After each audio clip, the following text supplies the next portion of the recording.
세계가 발칵 뒤집혔습니다. 아랍에미리트가 미국과의 계약을 파기하고 한국 무기를 싹쓸이하기 시작한 겁니다. 4년 전 성사된 한국과 아랍에미리트의 초대형 방산 계약. 전 세계 전문가들은 싸구려 무기로 뭘 하겠냐 라며 아랍에미리트의 선택을 조롱했습니다. 한국산 무기는 실전용이 아니라고 확신했기 때문이죠. 하지만 2026년 3월 모든 상식이 뒤집혔습니다. 아랍에미리트가 도입한 한국의 천궁2가 요격 성공률 95%를 기록하며 이란의 미사일 수백 발을 아무런 피해 없이 막아낸 겁니다. 전 세계 군사 전문가들은 경악했고 아랍에미리트는 남은 물량까지 모두 사겠다며 추가 주문을 마쳤습니다. 도대체 무슨 일이 벌어진 걸까요? 모두가 조롱할 때 한국을 선택한 아랍에미리트. 지금 시작합니다. 사령관 드론입니다. 최소 30대 이상 정유시설로 향하고 있습니다. 통신관의 목소리가 갈라졌습니다. 저는 상황판을 노려봤어요. 붉은 점들이 아부다비를 향해 빗줄기처럼 쏟아지고 있었습니다. 타리크 사령관이 벌떡 일어나 발사 버튼을 내리쳤죠. 패트리어트 요격 개시. 400억 원짜리 시스템이 윙하고 깨어났습니다. 하지만 모니터에 찍힌 건 성공이 아니라 8글자짜리 사형 선고였어요. 비정규 표적 추적 불가. 타리크가 이를 악물고 수동 발사를 명령했습니다. 쏘아 올린 요격탄은 드론의 변칙 궤적을 따라가지 못하고 허공에서 자폭했어요. 저는 만수르 알 파히미입니다. 아랍에미리트 전략국장 27년차 준장이에요. 웨스트포인트 졸업반지를 끼고 이 나라의 하늘을 지켜왔습니다. 그 하늘이 100만 원짜리 고철 드론에 뚫리는 걸 저는 벙커 안에서 두 주먹을 부들부들 떨며 지켜봐야 했습니다. 두 번째 요격탄이 올라갔습니다. 상황판의 궤적선이 드론을 향해 휘었죠. 심장이 멎는 것 같았어요. 예발! 하지만 요격탄은 드론의 비틀거리는 궤적을 쫓다가 허무하게 빗나갔습니다. 세 번째도 마찬가지였어요. 400억 원짜리 미사일이 100만 원짜리 고철을 잡지 못하고 사막 위에서 불꽃이 되어 흩어졌습니다. 타리크 사령관의 얼굴이 시체처럼 하얗게 질렸어요. 저도 다르지 않았습니다. 벙커가 통째로 흔들렸습니다. 천장에서 콘크리트 가루가 눈처럼 쏟아졌어요. 정유시설에 드론이 꽂힌 겁니다. 한 대가 아니었습니다. 연쇄적으로 충돌음이 벙커 벽을 타고 울렸죠. 모니터 속 화면이 하얗게 번쩍였다가 이내 시뻘건 불기둥으로 가득 찼어요. 이 나라의 젖줄이나 다름없는 핵심 정유시설이 눈앞에서 잿더미가 되어가고 있었습니다. 참모 한 명이 의자를 짚고 주저앉았어요. 아무도 그를 부축하지 않았습니다. 부축할 여유가 없었어요. 모두가 스크린에 박힌 불길을 멍하니 바라보고 있었습니다. 저는 피가 거꾸로 솟는 것 같았습니다. 고개를 돌렸어요. 벙커 구석에 미군 파견관 둘이 서 있었습니다. 하나는 노트북을 들여다보고 있었고 하나는 커피를 마시고 있었죠. 조국의 시설이 불타는 순간에 커피잔을 들고 있는 저 여유로운 표정이 저를 미치게 만들었습니다. 세 걸음 만에 다가가 선임 파견관의 멱살을 틀어쥐었어요. 왜 안 잡습니까? 당신의 시스템이 왜 저걸 못 잡는 겁니까? 목이 쉬어 제 목소리가 제 귀에도 낯설었습니다. 파견관은 멱살을 잡힌 채로 눈 하나 깜짝하지 않더군요. 카탈로그에 없는 변칙 비행입니다. 매뉴얼상 비정규 소형 표적에 대한 자동 추적 프로토콜은 아직 업데이트되지 않았습니다. 그 입에서 나온 건 기술적 변명이었어요. 조국의 하늘이 뚫렸는데 매뉴얼을 들먹이는 겁니다. 손에 힘이 풀렸습니다. 분노 때문이 아니었어요. 허탈함 때문이었습니다. 27년간 믿어온 방패가 종이 조각이라는 걸 깨닫는데 30분이 차에 걸리지 않았습니다. 타리크 사령관이 다급하게 소리쳤어요. 예비 탄약고를 여십시오. 다음 공격이 올 겁니다. 지금 당장 재장전해야 합니다. 맞는 말이었습니다. 첫 번째 파상 공격에 요격탄 재고가 바닥을 드러냈어요. 다음 공습을 막으려면 예비 탄약고밖에 답이 없었죠. 저는 즉시 예비 탄약고 개방을 명령했습니다. 그런데 이상한 일이 벌어졌어요. 탄약고 접근 코드가 먹히지 않았습니다. 통제관이 코드를 다시 입력했죠. 거부. 세 번째 시도. 거부. 네 번째. 거부. 화면에 빨간 잠금 표시가 떴어요. 저는 미군 파견관을 돌아봤습니다. 파견관의 표정이 미묘하게 달라져 있었어요. 눈을 피했습니다. 그 순간 등골이 서늘해졌습니다. 펜타곤 사전 승인 없이는 예비 탄약에 대한 접근 권한이 제한됩니다. 파견관이 노트북 화면을 돌려 보여줬어요. 원격 잠금. 미국이 우리 땅에 있는 우리 탄약고의 코드를 워싱턴에서 잠가버린 겁니다. 숨이 막혔습니다. 다리에서 힘이 빠지는 것 같았어요. 400억을 주고 산 무기의 탄약을 보관하는 창고의 열쇠를 그 열쇠의 주인이 대서양 건너편에 앉아서 쥐락펴락하고 있었습니다. 타리크 사령관이 철모를 벗어 바닥에 내동댕이 쳤어요. 이럴 거면 뭘 믿고 싸우란 말입니까? 타리크의 외침이 벙커 안에 메아리 쳤습니다. 아무도 대답하지 못했어요. 대답할 수 있는 사람은 이 벙커에 없었습니다. 워싱턴에 있었죠. 그때 뒤쪽에서 유리 깨지는 소리가 났어요. 알 스와이디 장관이었습니다. 재무부를 30년간 틀어쥔 냉혈한 테크노크라트가 태블릿 PC를 벽에 집어던져 산산조각 내버린 겁니다. 알 스와이디 장관은 피 한 방울 안 나올 것 같은 사람이었어요. 회의 중에도 은장 만년필로 책상만 톡톡 두드리며 숫자 타령을 하는 사람이었습니다. 그 사람이 이를 갈고 있었어요. 하룻밤에 수천억이 날아갔습니다. 시설 복구비까지 합치면 조 단위가 됩니다. 그런데 탄약고 열쇠가 남의 손에 있다고요? 알 스와이디 장관의 목소리가 떨렸습니다. 분노인지 공포인지 구분이 되지 않았어요. 저는 스크린을 바라봤습니다. 정유시설이 있던 자리에 시뻘건 불덩이가 사막의 밤하늘을 물들이고 있었어요. 그 불빛이 벙커 안까지 스며드는 것 같았습니다. 가슴이 찢어지는 것 같았어요. 이건 전쟁의 패배가 아니었습니다. 주권의 패배였어요. 400억짜리 방패가 100만 원짜리 장난감에 뚫린 것도 치욕이었지만 진짜 치욕은 그 방패의 손잡이를 대서양 건너에서 쥐고 있었다는 사실이었습니다. 저는 고개를 숙였어요. 군복 가슴팍에 미국과 아랍에미리트의 깃발이 나란히 새겨진 연합 기장이 눈에 들어왔습니다. 웨스트포인트 졸업식 날 달았던 기장이에요. 27년간 자랑이었습니다. 자부심이었죠. 손가락 끝에 힘을 줬어요. 금속핀이 군복 천을 찢으며 빠져나왔습니다. 가볍더군요. 27년의 무게가 붙어 있어야 할 쇳조각이 놀라울 만큼 가벼웠어요. 저는 그걸 벙커 바닥에 내던졌습니다. 쨍! 하는 소리가 벙커 안에 울렸어요. 아무도 그 소리에 놀라지 않았습니다. 놀랄 여유가 없었던 건지 아니면 모두가 같은 마음이었던 건지 저는 몰랐어요. 다만 한 가지는 확실했습니다. 이대로는 안 된다는 것. 남의 나라 결제 서류에 조국의 하늘이 달려있는 짓거리는 오늘 밤 부로 끝내야 한다는 것. 불타는 스크린을 노려보며 주먹을 쥐었습니다. 손톱이 손바닥을 파고들었어요. 피가 났는지 안 났는지 몰랐습니다. 느낄 겨를이 없었어요. 벙커 밖에서 또다시 폭발음이 울렸습니다. 두 번째 파상 공격이 시작된 겁니다. 요격탄은 바닥났고 탄약고는 잠겨 있었어요. 할 수 있는 게 아무것도 없었습니다. 저는 이를 악물고 스크린을 바라봤습니다. 조국의 하늘이 타고 있었어요. 다음 날 오전, 저는 아부다비 국제공항에서 전용기에 올랐습니다. 워싱턴 행이었어요. 불타버린 정유시설의 연기가 아직 사막 위로 피어오르고 있었습니다. 활주로에서 그 연기를 보며 이를 악물었어요. 비행시간 14시간. 그 14시간 동안 저는 한숨도 자지 못했습니다. 눈을 감으면 벙커 스크린에 찍혔던 불기둥이 눈꺼풀 안쪽에서 타올랐거든요. 펜타곤에 도착한 건 워싱턴 시각으로 오후 2시였습니다. 회의실 문을 열자마자 리처드 스미스의 얼굴이 보였어요. 미 국방부 무기수출 통제관. 기름진 금발에 입꼬리가 항상 비스듬히 올라가 있는 사내였습니다. 스미스는 다리를 꼬고 앉아 커피를 마시고 있었어요. 제가 14시간을 날아온 사이 이 사람은 점심을 먹고 커피를 즐기고 있었던 겁니다. 속이 부글부글 끓었지만 참았습니다. 지금 필요한 건 분노가 아니라 요격탄이었으니까요. 스미스 통제관, 상황을 아시지 않습니까? 우리 정유시설이 불탔습니다. 패트리어트 요격탄 재고가 바닥났어요. 긴급 추가 납품이 필요합니다. 저는 최대한 차분하게 말했습니다. 읍소하는 것처럼 들리기 싫었어요. 하지만 솔직히 읍소나 다름없었죠. 스미스는 커피잔을 내려놓지도 않았습니다. 서류 한 장을 집어들더니 제 쪽으로 툭 던졌어요. 마치 개에게 뼈다귀를 던지듯 서류가 테이블 위를 미끄러져 왔습니다. 집어들었어요. 추가 납품 예상 소요기간 최소 24개월. 눈을 의심했습니다. 24개월이면 2년입니다. 2년 동안 우리 하늘은 뚫린 채로 있으라는 소리였어요. 24개월이라니요? 지금 농담하는 겁니까? 제 목소리가 높아졌습니다. 손바닥으로 테이블을 내리쳤어요. 회의실에 둔탁한 소리가 울렸습니다. 스미스는 눈썹 하나 까딱하지 않았어요. 오히려 의자에 더 깊이 몸을 묻으며 입을 열었습니다. 국장님, 솔직히 말씀드리죠. 예멘에서의 인권 문제가 미 의회에서 큰 이슈입니다. 아랍에미리트가 예멘전에 개입하고 있는 상황에서 추가 무기 판매를 의회에서 승인받으려면 절차가 필요해요. 스미스는 느릿느릿 말했습니다.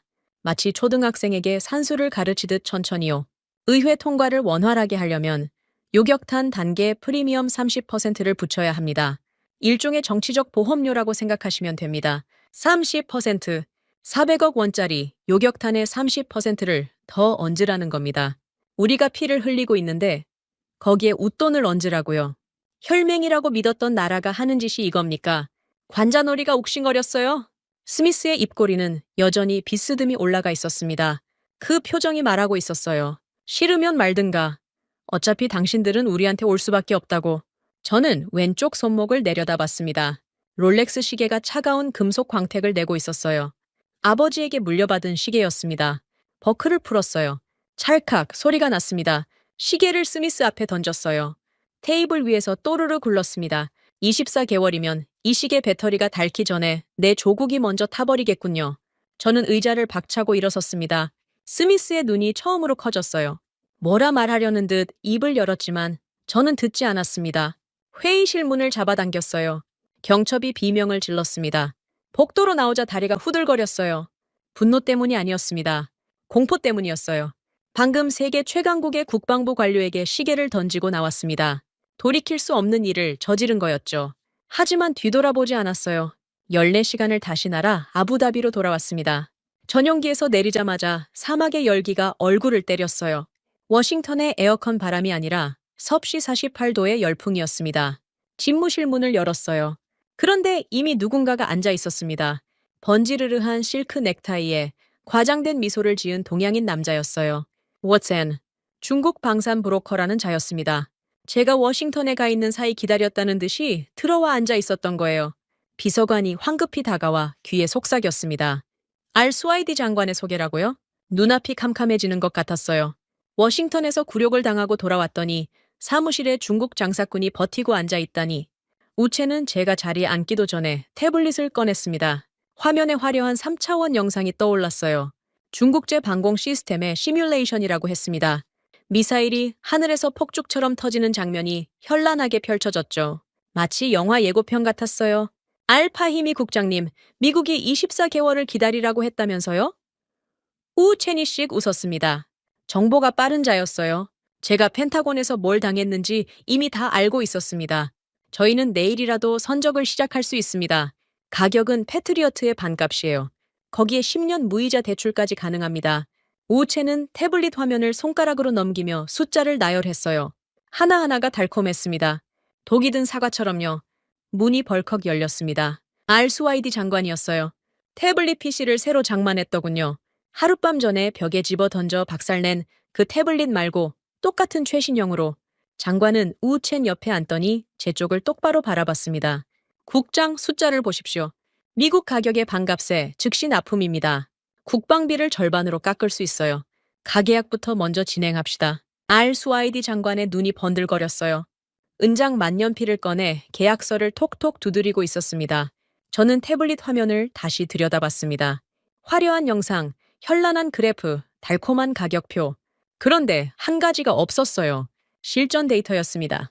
이 미사일이 실제로 날아가는 적을 맞춘 기록이 단 한 줄도 없었어요. 전부 시뮬레이션이었습니다.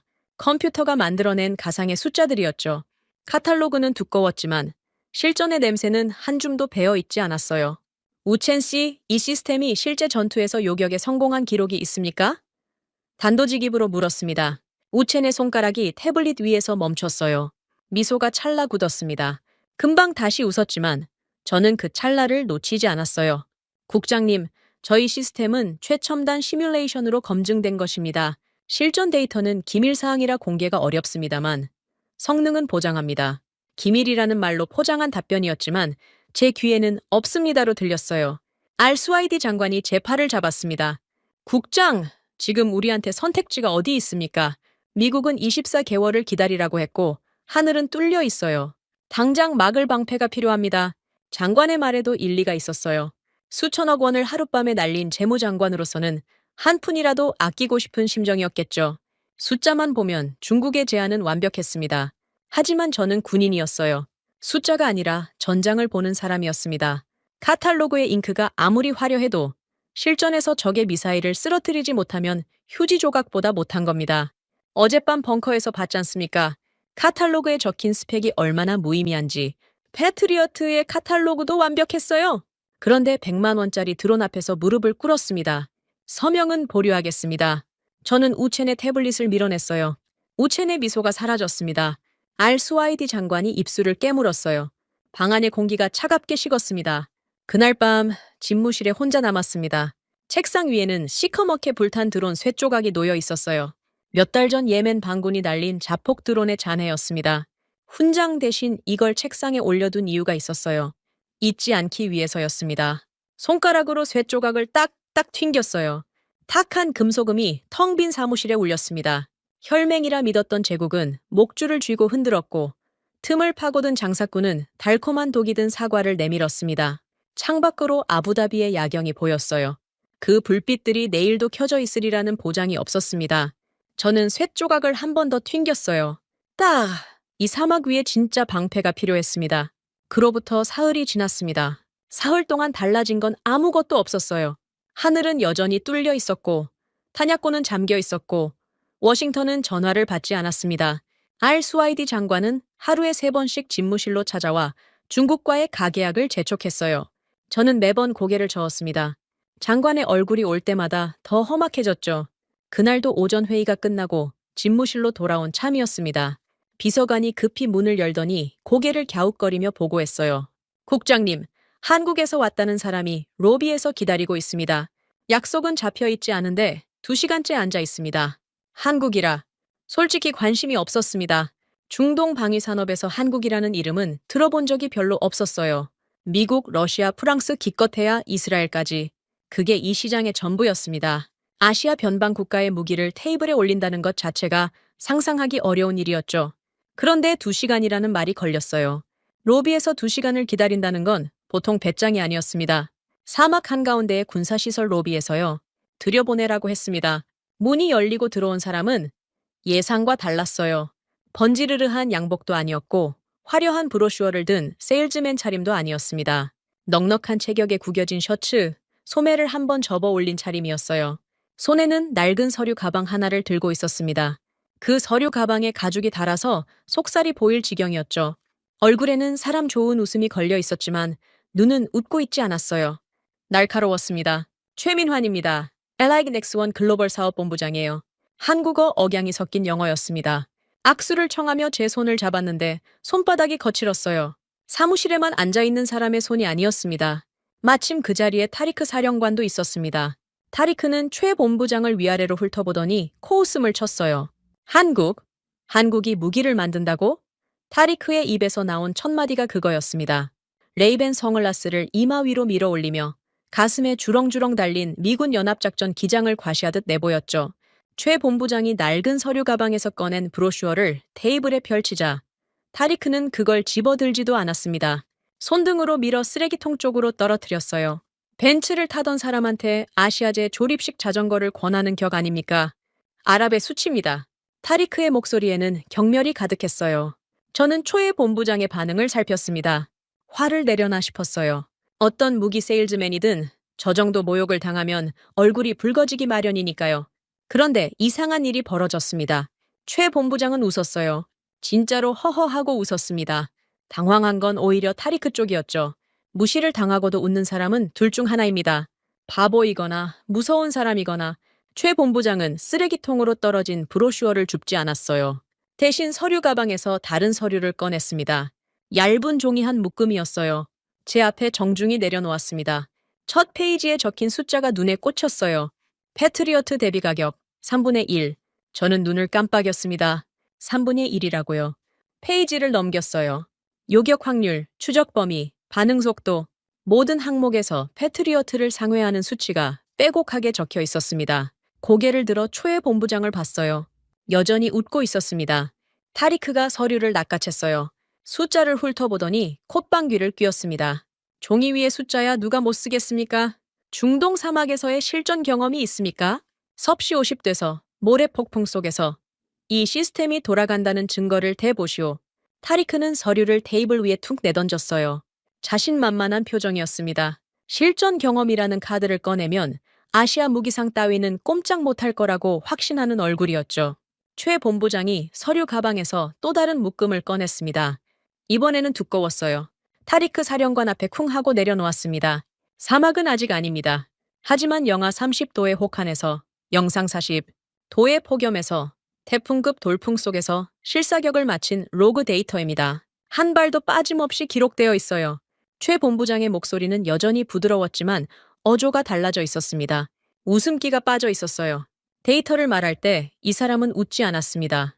타리크가 데이터 묶음을 펼쳤어요. 빼곡한 숫자와 그래프가 페이지마다 가득했습니다. 타리크의 눈이 좁아졌어요. 군인의 본능이었겠죠. 숫자가 말해주는 것을 외면할 수 없었을 겁니다. 하지만 입은 여전히 고집스러웠어요. 혹한과 폭염이야 실험실에서도 만들 수 있는 조건 아닙니까? 타리크는 데이터 묶음을 옆으로 밀어놓았습니다. 인정하기 싫은 거였어요. 그때 알스와이디 장관이 끼어들었습니다. 회의실 구석에서 팔짱을 끼고 지켜보다가 슬쩍 다가온 거예요. 장관의 눈이 번뜩이고 있었습니다. 패트리어트 대비 3분의 1이라는 숫자를 본 순간부터 이미 계산기가 돌아가고 있었겠죠. 잠깐, 그 견적서 좀 다시 봅시다. 알스와이디 장관이 타리크의 말을 싹둑 자르고 제 앞에 놓인 서류를 가져갔어요. 은장 만년필 끝으로 숫자를 하나하나 짚어가며 읽었습니다. 만년필 끝이 미세하게 떨리는 게 보였어요. 이 사람이 흥분하면 만년필이 먼저 떨립니다. 30년간 숫자를 먹고 산 테크노크라트의 본능이 반응하고 있었던 거죠. 그런데 초의 본부장이 다시 서류 가방을 열었습니다. 이번에 꺼낸 건 서류가 아니라 두꺼운 계약서였어요. 묵직했습니다. 최 본부장은 그 계약서를 테이블 한가운데에 콱 내려놓았어요. 그 소리에 회의실이 조용해졌습니다. 최 본부장의 눈에서 웃음기가 완전히 사라져 있었어요. 이건 단순한 무기 판매 계약서가 아닙니다. 최 본부장이 계약서 첫 페이지를 펼쳤어요. 거기에 적힌 문구를 읽는 순간 저는 숨을 삼켰습니다. 청공투 현지 생산 공장 설립, 핵심 정비 기술 100% 이전, 미국이 30년간 절대 해주지 않았던 것이었어요. 기술 이전, 무기를 사는 게 아니라 무기를 만드는 능력을 넘겨주겠다는 뜻이었습니다. 스미스가 입버릇처럼 말하던 게 뭐였습니까? 기술 이전은 미국의 안보 이익에 반한다. 그래서 우리는 30년간 열쇠를 넘겨받지 못했어요. 탄약고 문을 열 코드조차 우리 손에 없었던 이유가 바로 그거였습니다. 우리는 무기 팔러 온 장사꾼이 아닙니다. 최 본부장이 자리에서 일어섰어요. 목소리가 낮아졌지만 무게는 오히려 묵직해졌습니다. 형제의 안방에 방패 공장을 지어주러 온 겁니다. 형제, 그 단어가 귀에 박혔어요. 스미스는 한 번도 우리를 형제라고 부른 적이 없었습니다. 고객이라고 불렀어요. 돈 내는 고객. 알스와이디 장관이 안경을 벗었다 다시 썼습니다. 떨리는 손으로요. 은장 만년필을 테이블에 내려놓고 계약서의 기술 이전 조항을 손가락으로 짚었어요. 이게 정말 가능한 겁니까? 핵심 기술을 전부 넘긴다고요? 장관의 목소리에 의심과 흥분이 뒤섞여 있었습니다. 30년간 숫자만 보며 살아온 사람이 처음으로 숫자 너머의 것을 본 표정이었어요. 저는 초의 본부장을 다시 바라봤습니다. 이 사람의 거친 손이 떠올랐어요. 서류 가방에 다른 가죽이 떠올랐습니다. 그리고 문득 기억이 하나 스쳤어요. 70년대였습니다. 아버지가 들려주셨던 이야기였죠. 아부다비에 첫 고속도로를 깔았던 한국 노동자들 이야기. 섭씨 50도 사막에서 맨손으로 아스팔트를 깔았대요. 물이 모자라면 모래를 씹으며 버텼다고 했습니다. 불가능하다고 모두가 고개를 저었던 공사를 해내고야 말았던 사람들. 최 본부장의 거친 손바닥이 그 시절 한국 노동자들의 손과 겹쳤어요. 타리크 사령관은 팔짱을 낀 채 입을 다물고 있었습니다. 반박할 말을 찾고 있는 눈이었어요. 하지만 기술 이전이라는 네 글자 앞에서는 미제 패트리어트의 브랜드 파워도 힘을 잃었죠. 타리크도 군인이었으니까요. 자국에서 직접 만들 수 있다는 말이 뭘 의미하는지 모를 리 없었습니다. 탄약고 열쇠를 워싱턴에 구걸하지 않아도 된다는 뜻이었어요. 회의실 뒤편에서 누군가가 기침을 했습니다. 모하메드 왕세자였어요. 언제부터 들어와 계셨는지 몰랐습니다. 왕세자는 전통매를 손등에 올린 채 의자에 앉아 있었어요. 표정은 읽을 수 없었습니다. 좀처럼 속내를 드러내지 않는 분이셨죠. 왕세자가 천천히 입을 열었습니다. 최 본부장, 당신의 말은 인상적이오. 하지만 인상적인 말과 진짜 실력은 다른 것 아니겠소. 왕세자의 목소리는 낮고 고요했어요. 내가 왕세자의 손등 위에서 고개를 갸웃거렸습니다. 허풍인지 진짠지 증명할 기회를 한번 드리겠소. 비공개 사막 실사격 테스트를 지시하겠소. 왕세자가 자리에서 일어섰어요. 그것으로 끝이었습니다. 더 이상의 토론은 없었어요. 왕세자의 한마디가 곧 칙령이었으니까요. 최 본부장이 허리를 깊이 숙여 인사했습니다. 고개를 든 초회 본부장의 입가에 다시 웃음이 걸려 있었어요. 하지만 아까의 사람 좋은 웃음이 아니었습니다. 확신에 찬 웃음이었어요. 감사합니다, 전하. 후회하지 않으실 겁니다. 최 본부장은 서류 가방을 닫고 회의실을 나갔습니다. 저는 책상 위에 드론 세 조각을 내려다봤어요. 손톱으로 딱 튕겼습니다. 탁한 금소금이 울렸어요. 미국도 중국도 아닌 세 번째 이름이 테이블 위에 올라온 겁니다. 한국. 사막에 고속도로를 깔았던 나라. 그 이름이 사막의 방패가 될 수 있을까요? 쇠 조각을 한 번 더 튕겼습니다. 답은 사막이 알려줄 거였습니다. 테스트 날짜는 열흘 뒤로 잡혔습니다. 아부다비 외곽 사막 민간인 출입이 차단된 군사구역이었어요. 제가 직접 현장 지휘를 맡았습니다. 왕세자의 칙령이었으니 실패는 허용되지 않았어요. 실패라기보다는 답을 찾아야 했습니다. 미국도 안 되고 중국도 못 믿겠는 이 막다른 골목에서 진짜 방패가 뭔지 두 눈으로 확인해야 했습니다. 테스트장에 도착한 건 새벽 5시였어요. 해가 뜨기 전인데도 공기가 뜨거웠습니다. 섭씨 45도, 해가 뜨면 50도를 넘길 거라고 했어요. 모래바람이 간간히 불어와 눈을 찔렀습니다. 이 환경에서 정밀 장비가 제대로 돌아간다면 그건 진짜인 겁니다. 사막이 거짓말을 걸러주는 최고의 시험관이었어요. 중국 측이 먼저 준비를 마쳤습니다. 우첸이 새 양복을 차려입고 나타났어요. 사막 한가운데서 실크 넥타이를 메고 있더군요. 중국제 방공 시스템의 레이더 차량이 모래 위에 자리를 잡았고 기술자 4명이 주변에서 분주하게 움직였습니다. 우첸은 자신만만했어요. 태블릿을 들고 다니며 저에게 연신 시스템 사양을 읊어댔습니다. 저는 고개만 끄덕였어요. 사양은 관심 없었습니다. 결과만 보면 되는 거였죠. 타격 지시가 떨어졌습니다. 표적 드론 세대가 사막 상공으로 날아올랐어요. 우첸이 기술자에게 손짓했습니다. 레이더가 회전하기 시작했어요. 화면에 표적 3개가 잡혔습니다. 거기까지는 좋았어요. 그런데 30초가 지나자 이상한 소리가 났습니다. 찌지직. 레이더 모니터에서 연기가 피어올랐어요. 화면이 깜빡거리더니 새까맣게 죽어버렸습니다. 사막의 열기가 장비 내부로 스며들어 회로를 태워버린 겁니다. 기술자들이 허둥지둥 달려들었지만 소용없었어요. 모니터는 숫덩이가 되어 있었습니다.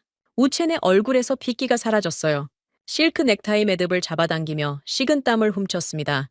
사막의 정정이 탓입니다. 일시적인 현상이에요. 재부팅하면 정상화될 겁니다. 우첸의 변명이 모래바람에 섞여 흩어졌어요. 정정이라고요? 레이더 모니터가 속까지 검게 타버렸는데 정정이 탓이라니. 타리크 사령관이 헛웃음을 쳤습니다. 사막에서 정전기를 탓하는 방공 시스템이라 예멘 방훈한테도 정정이 핑계를 댈 건가? 타리크의 비아냥에 우첸은 대답하지 못했어요. 기술자들이 모니터를 열어보더니 고개를 절레절레 흔들었습니다. 수리 불가. 카탈로그에서 그렇게 화려하게 빛나던 시스템이 사막의 첫 번째 시험에서 깡통으로 드러난 겁니다. 우첸이 쫓겨나듯 장비를 철수시키는 동안 저는 반대편을 바라봤습니다. 한국 팀이 자리를 잡고 있었어요. 그런데 분위기가 사뭇 달랐습니다. 최 본부장은 보이지 않았어요. 대신 땀에 흠뻑 젖은 정비복 차림의 사내가 천궁, 투 발사대 옆에 쪼그리고 앉아 뭔가를 만지작거리고 있었습니다. 강동길, 청홍투 수석 엔지니어라고 들었어요. 뭉툭한 손가락에 기름때가 시커멓게 끼어 있었습니다. 말 한마디 없이 묵묵히 계기판을 들여다보고 있었죠.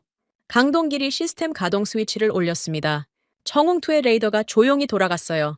화면에 초록색 격자가 선명하게 떠올랐습니다. 사막의 열기 속에서 한치의 흔들림도 없었어요. 중국제 레이더가 30초 만에 타죽은 그 열기 속에서요. 저는 눈을 좁혔습니다. 좋은 징조였어요. 하지만 아직 쏘지 않았습니다. 그때 강동길이 이상한 행동을 했어요. 표적 드론이 하늘에 떠 있는데 레이더의 조준점을 하늘이 아니라 지상으로 내렸습니다. 저는 이마를 찌푸렸어요. 뭘 하는 겁니까? 통제관 세드가 의아한 표정으로 강동길을 바라봤습니다. 강동길은 아무 설명 없이 화면 한쪽을 손가락으로 가리켰어요. 사막 위를 달리는 픽업 트럭이 잡혀 있었습니다. 테스트장 외곽에서 모래먼지를 일으키며 시속 100km로 질주하는 차량이었어요. 느릿느릿 떠있는 드론이 아니라 지상에서 미친 듯이 달리는 트럭을 표적으로 삼겠다는 뜻이었습니다. 저는 숨을 들이켰어요. 타리크 사령관이 쌍안경을 들어 올렸습니다. 모래먼지 속에서 트럭이 좌우로 방향을 틀며 내달리고 있었어요. 자폭 드론보다 훨씬 어려운 표적이었습니다. 낮게 깔린 지상 목표물을 추적한다는 건 지형 반사파와 모래 입자의 간섭을 뚫어야 한다는 뜻이거든요. 강동길이라곤 버튼을 눌렀습니다. 화면에 빨간 사각형이 트럭을 감쌌어요. 추적 개시, 마우사. 유도탄이 발사대를 박차고 하늘로 솟구쳤습니다. 흰 연기 꼬리가 사막 위로 뻗어나갔어요. 유도탄이 정점을 찍고 방향을 꺾는 순간 저는 눈을 의심했습니다.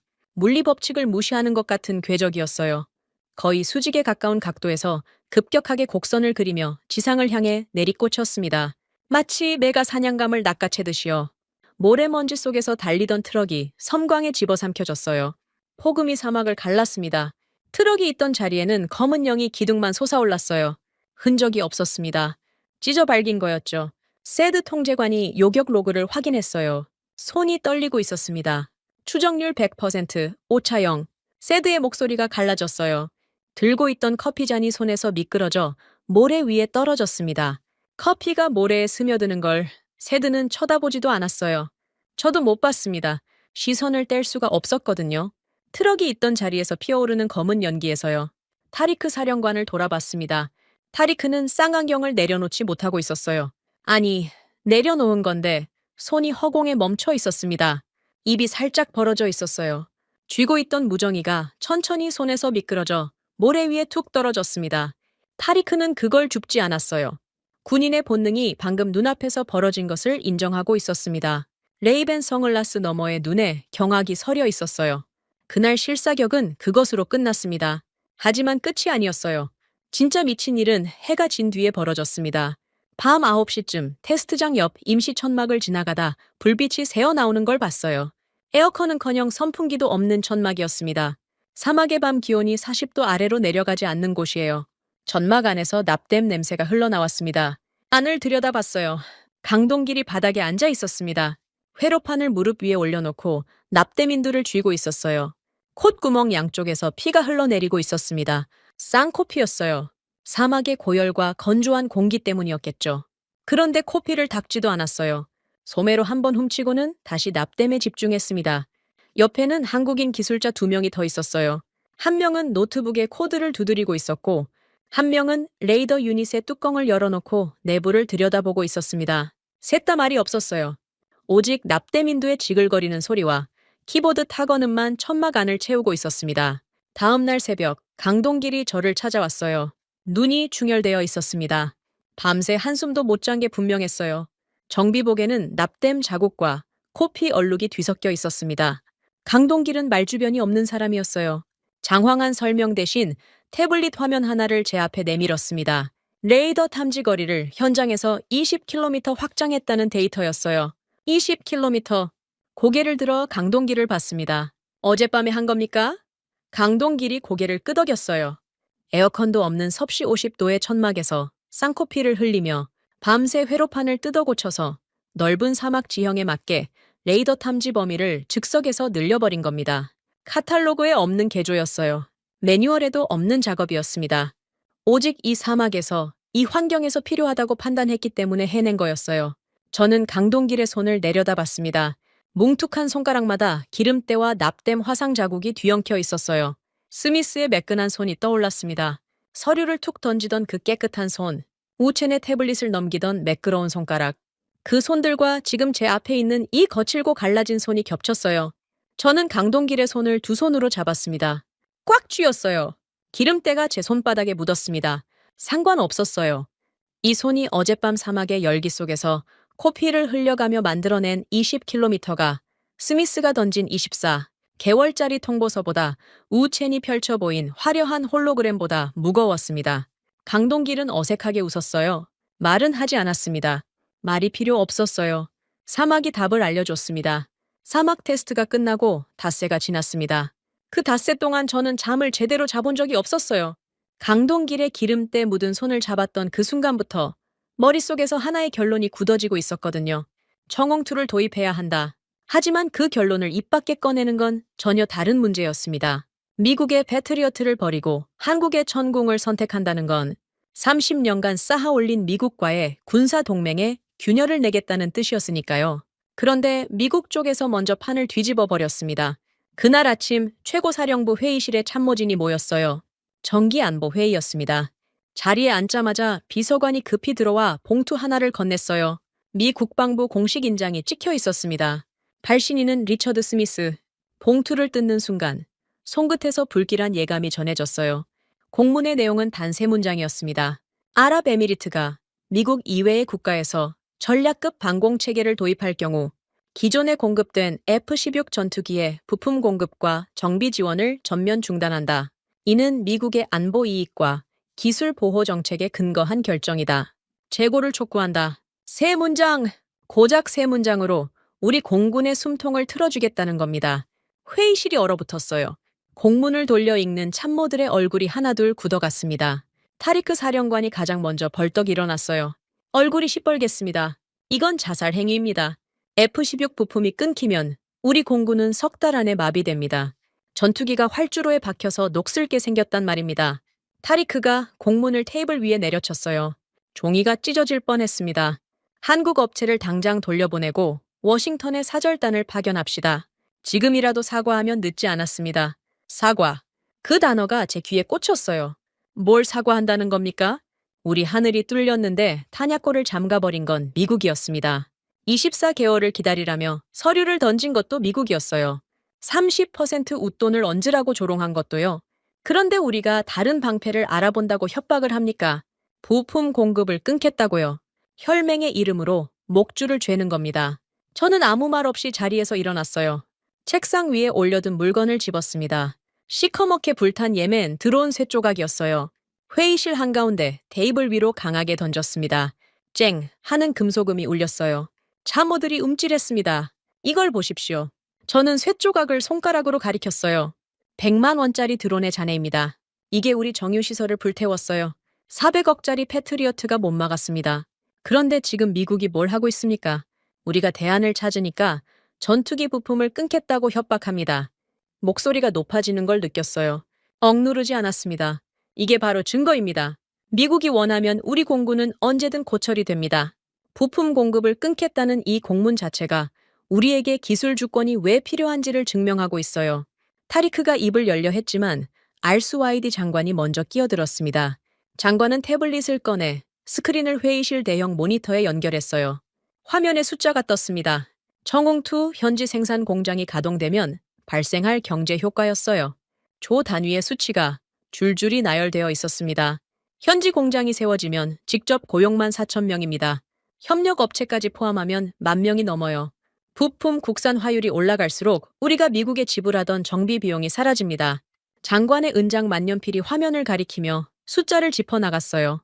패트리어트를 유지하면 해마다 수천억 원이 워싱턴으로 빠져나갑니다. 정공으로 전환하면 그 돈이 아부다비에 남아요. 장관의 목소리에 힘이 실려 있었습니다. 숫자를 말할 때 이 사람은 누구보다 강했어요.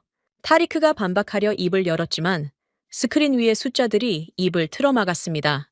10,000명의 일자리와 조 단위의 경제 효과 앞에서 체면이나 전통은 힘을 잃었어요. 회의실 뒤편에서 의자가 삐걱거렸습니다. 모하메드 왕세자가 자리에서 일어선 거였어요. 전통매가 왕세자의 어깨 위로 옮겨 앉았습니다. 회의실이 일순간 고요해졌어요. 왕세자의 시선이 저를 향했습니다. 만수르. 왕세자가 제 이름을 불렀어요. 미국의 분노는 거대할 것이오. 워싱턴은 잊지 않는 곳이오. 아랍의 방패를 바꾸겠다는 이 결정이 얼마나 무거운지 그대는 알고 있겠지. 왕세자의 목소리는 낮고 차분했습니다. 하지만 그 한마디 한마디에 사막의 무게가 실려 있었어요. 그 분노를 감당하고도 이 나라의 하늘을 지킬 자신이 있소? 왕세자가 테이블 위에 만년필 하나를 내려놓았습니다. 금장 만년필이었어요. 최종 결단의 펜을 넘긴 겁니다. 회의실의 모든 시선이 제게 쏠렸습니다. 타리크의 붉은 눈, 알스와이디 장관의 번들거리는 눈, 참모들의 불안한 눈. 그 시선들이 어깨를 짓눌렀어요. 바로 그 순간 회의실 스피커폰이 울렸습니다. 비서관이 급히 연결했어요. 스피커에서 터져나온 목소리는 리처드 스미스였습니다. 알파이미 국장, 지금이라도 늦지 않았소. 그 한국 업체와의 논의를 중단하시오. 내일까지 확답을 주면 부품 공급 건은 없었던 일로 하겠소. 하지만 내일을 넘기면 우리도 돌이킬 수 없소. 스미스의 목소리에는 위압과 초조함이 뒤섞여 있었어요. 내일까지. 최후 통첩이었습니다. 저는 스피커폰을 바라봤어요. 스미스의 숨소리가 스피커를 통해 회의실에 울렸습니다. 27년간 들어온 미국의 목소리였어요. 든든하다고 믿었던 목소리. 하지만 지금 그 목소리는 우리를 지키겠다는 약속이 아니라 우리를 가두겠다는 협박을 하고 있었습니다. 저는 대답하지 않았어요. 대신 스피커폰에 수화기를 집어들었습니다. 전화선이 팽팽하게 당겨졌어요. 수화기 채로 선을 잡아당겼습니다. Doug? 전화선이 벽에서 빠져나왔어요. 통화가 끊겼습니다. 지직거리는 잡음이 잠깐 흘렀다가 회의실이 완전한 침묵에 잠겼어요. 타리크 사령관이 멍하니 저를 바라봤습니다. 알스와이디 장관이 숨을 들이켰어요. 왕세자의 매가 날개를 퍼덕였습니다. 저는 왕세자가 내려놓은 금장 만년필을 집어들었어요. 비서관에게 고개를 끄덕였습니다. 비서관이 문을 열자 최민환 본부장이 들어왔어요. 손에 두꺼운 계약서를 들고 있었습니다. 천궁투 10개 포대 도입, 현지 생산 공장 설립, 핵심 기술 100% 이전, 4조 원 규모의 계약이었어요. 최 본부장이 계약서를 제 앞에 펼쳤습니다. 저는 망설이지 않았어요. 만년필 뚜껑을 열고 서명란에 이름을 적었습니다. 만수르 알파임이. 금색 잉크가 하얀 종이 위에 선명하게 박혔어요. 콧방귀가 나왔습니다. 스미스의 24개월짜리 통보서가 떠올랐거든요. 그 오만한 서류 한 장에 무릎을 꿇을 뻔했던 나 자신이 우스웠어요. 내 조국의 하늘이 워싱턴 의회의 결제 서류에 달려있는 짓거리는 오늘부로 끝입니다. 최 본부장이 계약서를 거두며 허리를 숙였어요. 고개를 드는 초의 본부장의 눈이 젖어 있었습니다. 사람 좋은 웃음도 날카로운 눈빛도 아니었어요. 그냥 감격한 사람의 얼굴이었습니다. 저도 비슷했을 겁니다. 왕세자가 매를 쓰다듬으며 자리에서 일어났어요. 회의실을 나가기 전에 한마디를 남겼습니다. 만수르, 미국의 분노는 내가 맡겠소. 그대는 하늘을 지키시오. 왕세자의 뒷모습이 문 너머로 사라졌습니다. 그 등이 산처럼 넓어 보였어요. 저는 책상 위에 드론 쇳조각을 집어들었습니다. 27년간 책상 위에 올려두었던 수치의 상징이었어요. 서랍을 열고 쇳조각을 집어넣었습니다. 닫았어요. 이제 그 자리에는 다른 것이 놓일 겁니다. 계약서에 도장을 찍은 지 이틀이 지났습니다. 잉크가 마르기도 전에 전황이 급박하게 돌아갔어요.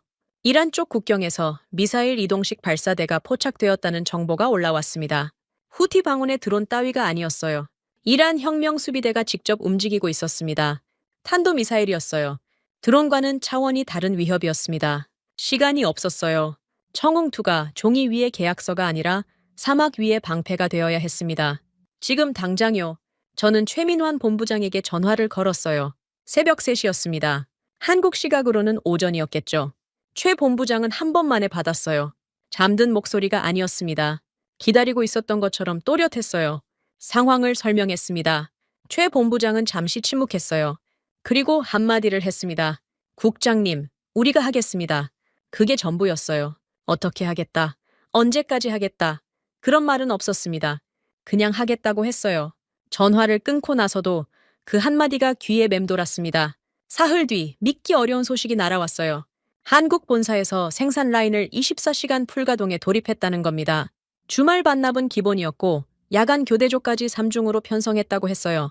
원래 납기가 14개월이었습니다. 그걸 석 달로 앞당기겠다는 거였어요. 11개월을 줄이겠다고요?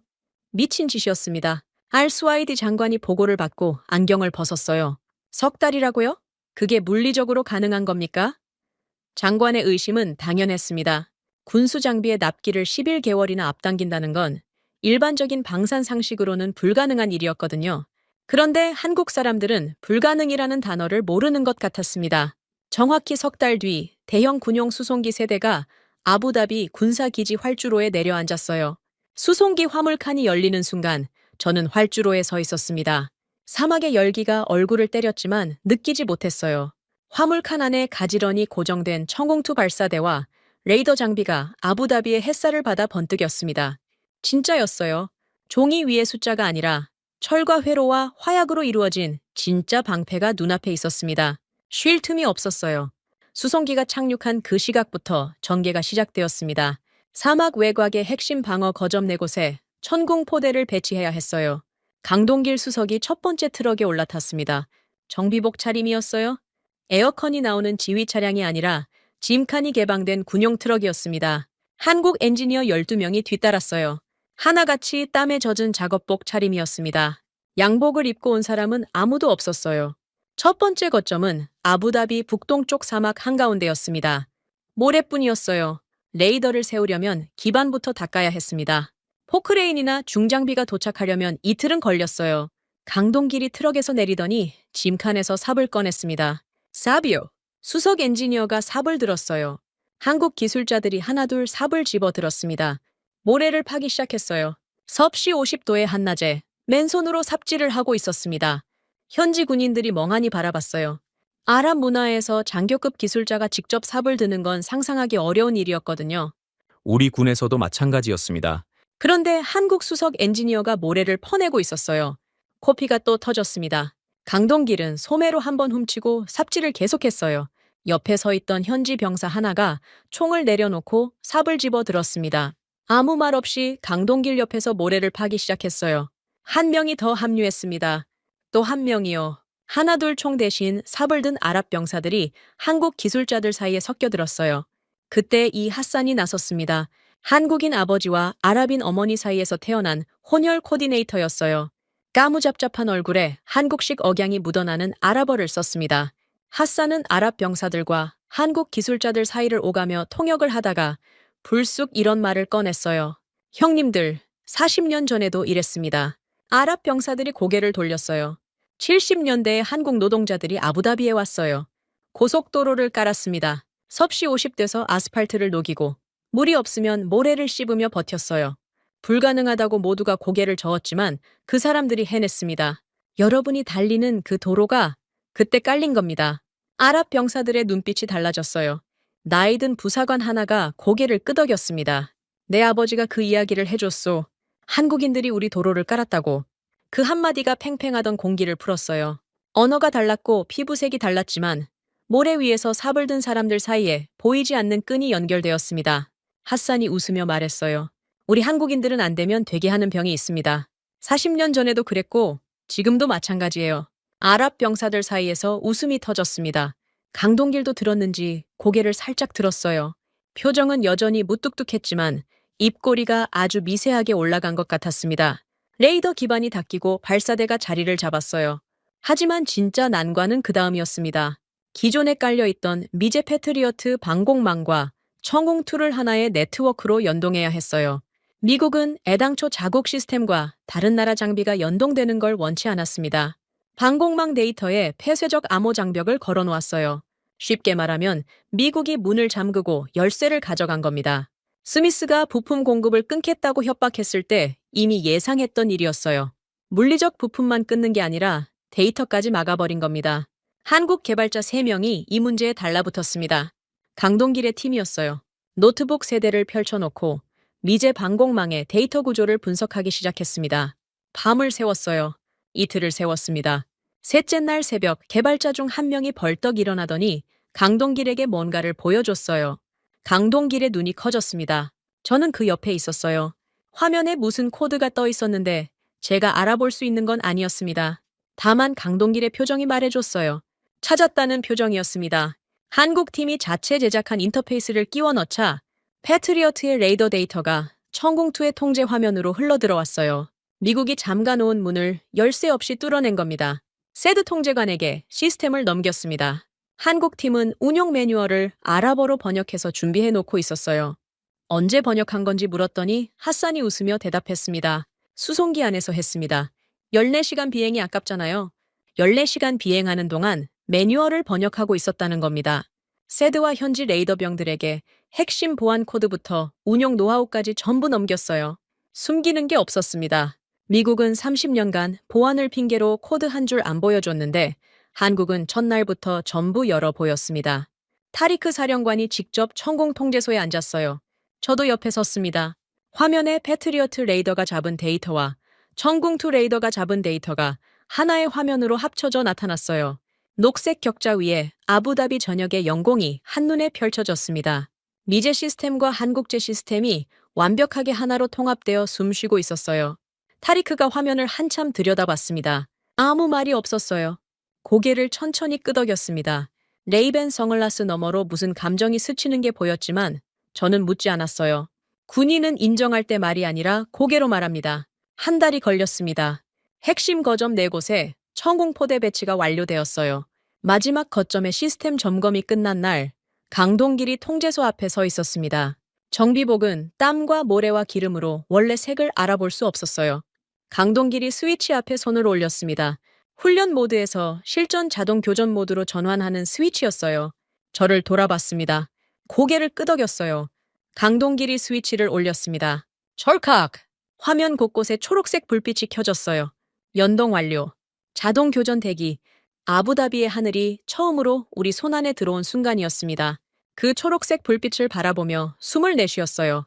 가슴속에서 돌덩이 하나가 내려앉는 것 같았습니다. 27년 만에 처음으로 조국의 하늘을 우리 손으로 지킬 수 있다는 실감이 밀려왔어요. 바로 그 순간이었습니다. 상황실 전체에 경보음이 터졌어요. 귀가 찢어질 듯한 사이렌이 벙커를 뒤흔들었습니다. 모니터에 붉은 점이 떴어요. 하나가 아니었습니다. 둘도 아니었어요. 수십 개의 붉은 점이 이란 방향에서 아부다비를 향해 쏟아지고 있었습니다. 탄도미사일이었어요.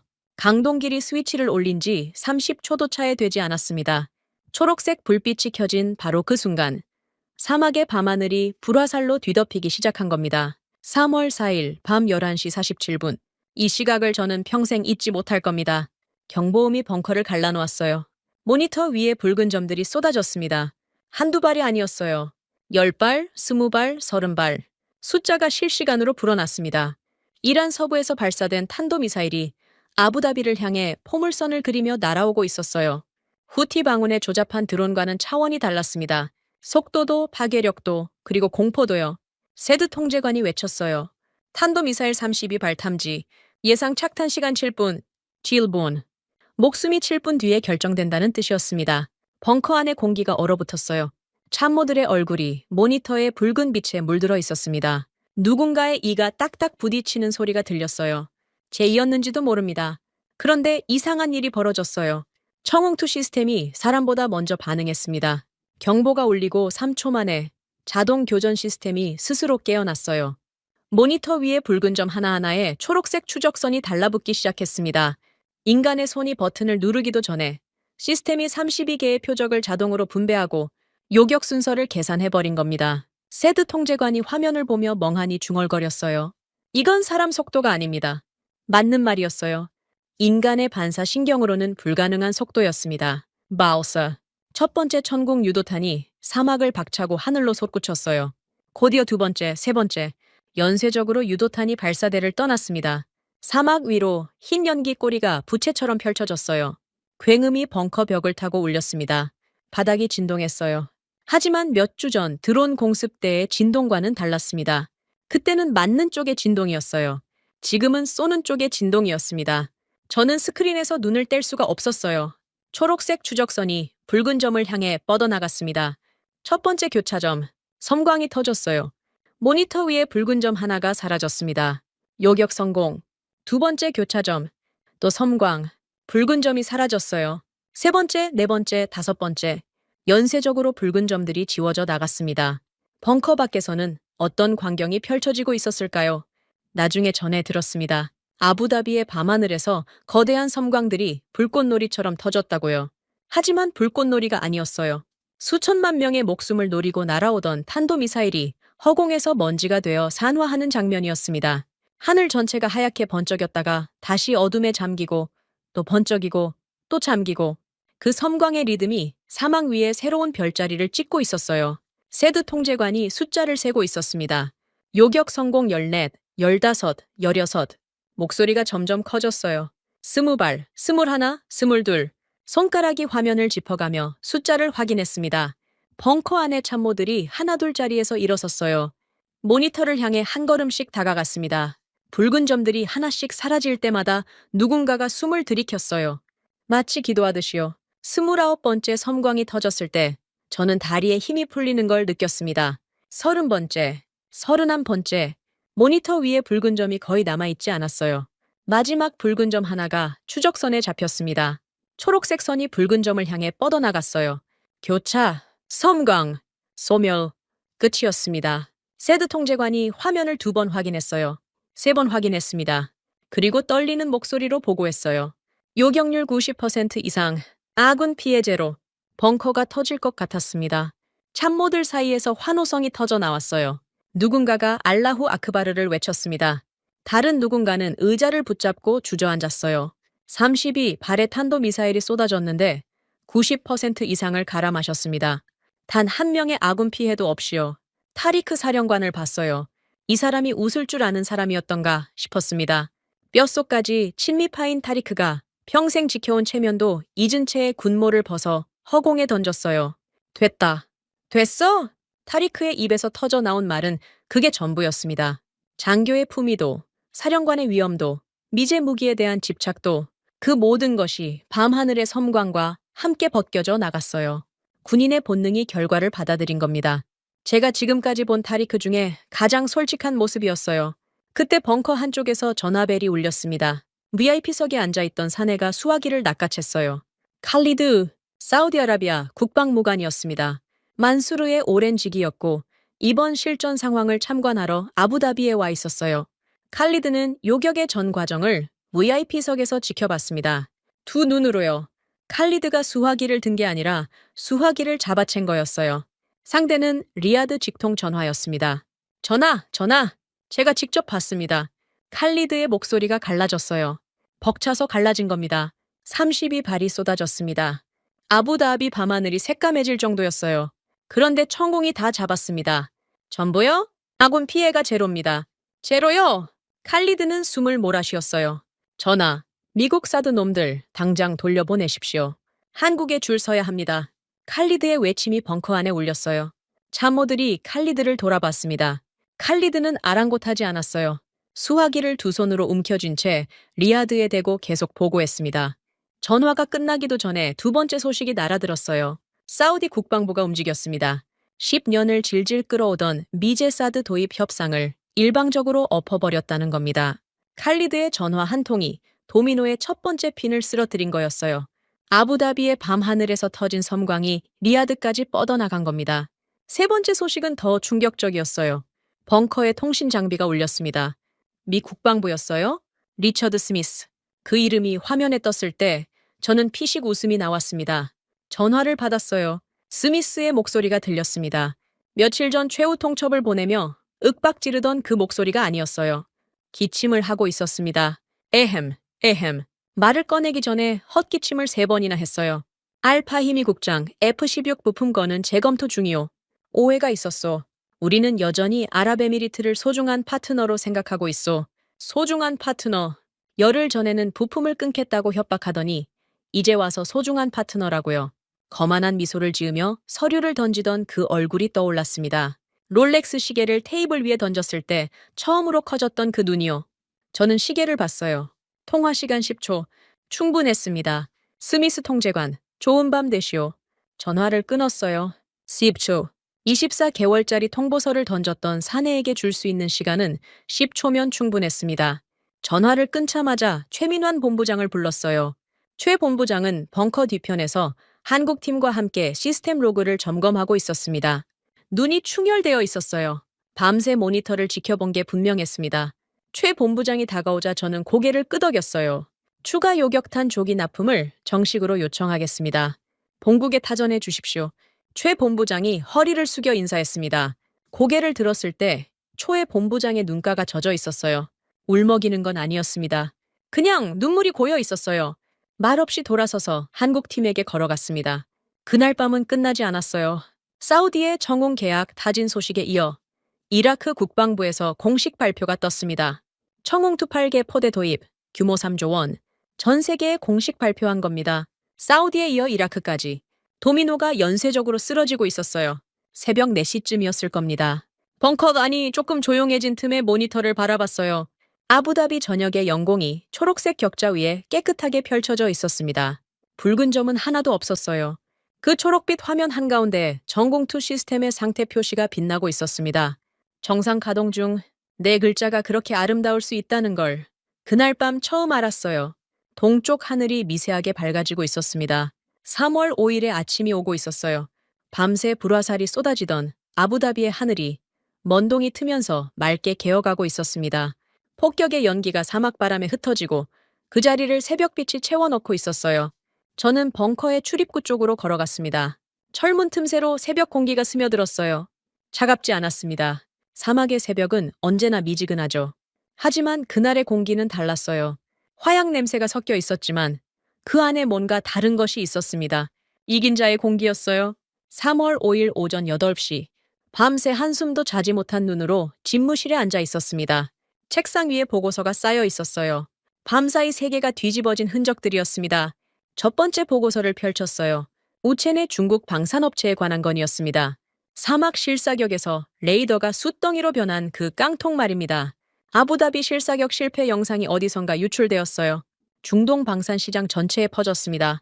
사우디, 카타르, 쿠웨이트, 오만, 중국제 장비를 검토하던 국가들이 줄줄이 입찰 서류를 반려했어요.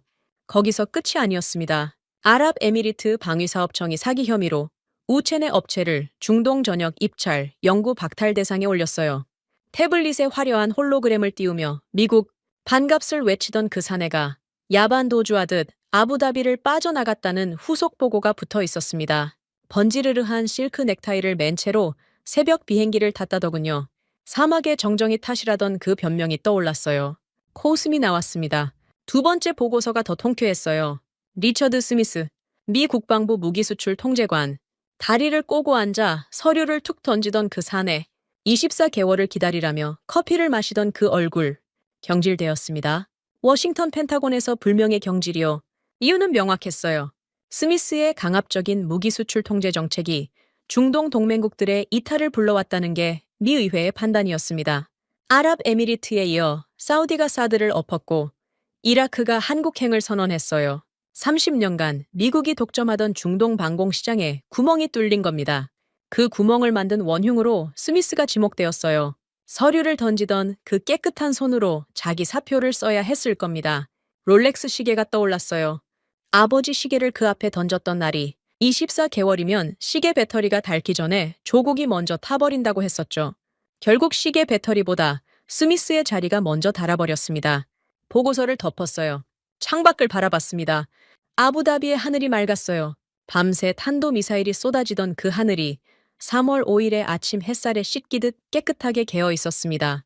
화약 냄새가 아직 사막바람에 실려왔지만 하늘만큼은 흠 하나 없이 푸르렀어요. 청홍이 지켜낸 하늘이었습니다. 오전 10시 차량이 아부다비 외곽으로 향했어요. 오늘은 특별한 날이었습니다. 라이긴 X1 청홍 현지 생산 공장, 그러니까 MRO 센터의 착공식이 열리는 날이었어요. 밤새 폭격이 있었는데 착공식을 강행하느냐는 참모들의 우려가 있었습니다. 저는 고개를 저었어요.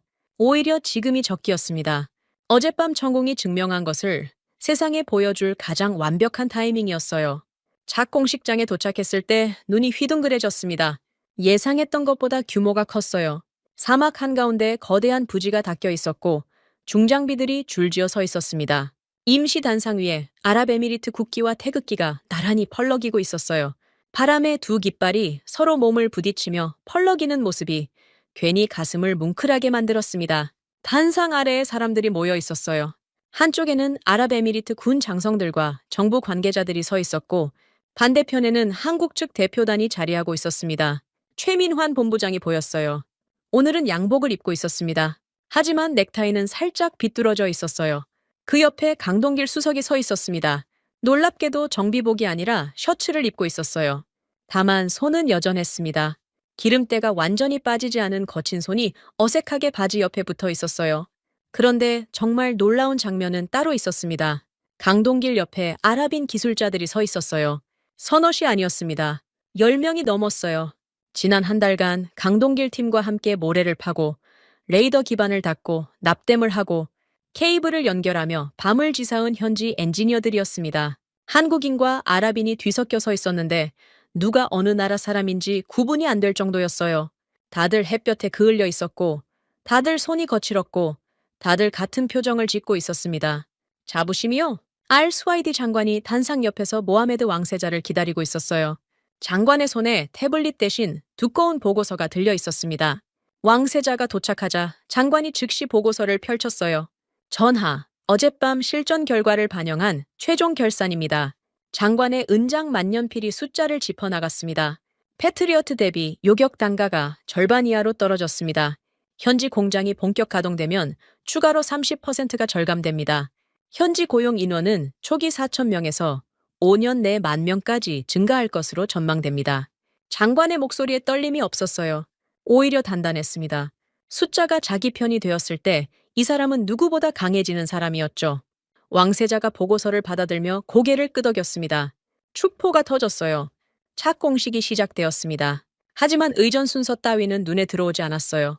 제 눈을 사로잡은 건 공장 안에서 일어나고 있는 일이었습니다. 가건물 형태의 초기 조립 라인에서 땀에 젖은 작업복 차림의 강동길 수석과 현지, 아랍 엔지니어들이 나란히 서서 무언가를 조립하고 있었어요. 유도탄이었습니다. 청홍투 유도탄의 최종 조립이었어요. 한국인 손과 아랍인 손이 번갈아가며 나사를 조이고 회로를 연결하고 외장 패널을 맞추었습니다. 마지막 패널이 철칵 소리를 내며 장착되는 순간 조립 라인 위에 메이드 인 아랍에미리트라는 글자가 새겨진 첫 번째 유도탄이 완성되었어요. 두 번째 축포가 터졌습니다. 완성된 유도탄이 라인 위를 미끄러져 나왔어요. 아랍 기술자들이 환호성을 질렀습니다. 한국 팀이 박수를 쳤어요. 강동길은 박수를 치지 않았습니다.